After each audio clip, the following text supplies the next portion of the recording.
மக்களே, நம்ம நெருங்கிய நண்பரோட அக்கா வீட்டு விசேஷத்தை தான் இந்த வீலாக்கில் பார்க்க போகிறோம். நாங்கள் வீடியோக்குள்ள போகிறோம். வத்தலகுண்டில் தான் இந்த விசேஷம் நடந்துச்சு. இந்த விசேஷத்துக்கு சாக்கா வெடியை வாங்கி இறக்கியிருக்காப்புல கிருஷ்ணா. தாய்மாமா கிடா மட்டுமே 3 கிடா பிடிச்சிருந்தாப்புல. 3 கிடாவுமே மொரட்டு கிடா. இவங்க அண்ணன் தம்பி 3 பேர் இந்த ஆடை பிடிச்சிருக்காப்புல. இல்லை, அவர் தான் கிருஷ்ணா, நம்ம நெருங்கிய நண்பர். மக்களே, 7:15 வத்தலகுண்டுக்கு போனோம். இப்போ மணி 9:15 ஆகி போயிடுச்சு. 2 மணி நேரமாக வெடி மட்டும் வெடிச்சுட்டு வைப் பண்ணிட்டு இன்னும் வீட்டுக்குள்ளே போகாமல் இப்போ தான் உள்ளே நுழைய போகிறோம்.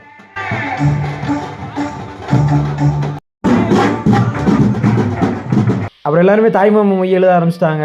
அப்புறம் அதெல்லாம் பார்த்துட்டு இன்னும் நிறைய வெடி வெடிக்காமல் இருந்துச்சு. அதெல்லாம் வெடித்து முடிச்சுட்டு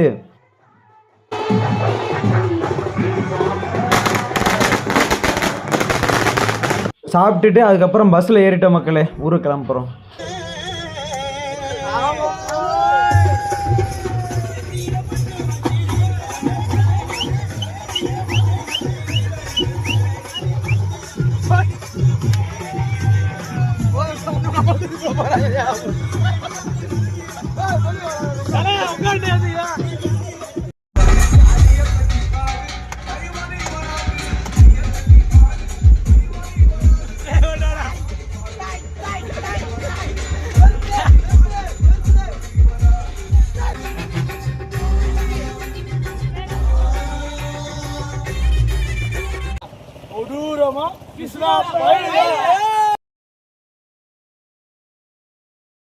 அடுத்த வீடியோவில் சந்திப்போம். எல்லாம் நம்மளை ஃபாலோ பண்ணி வச்சுக்கோங்க மக்களே.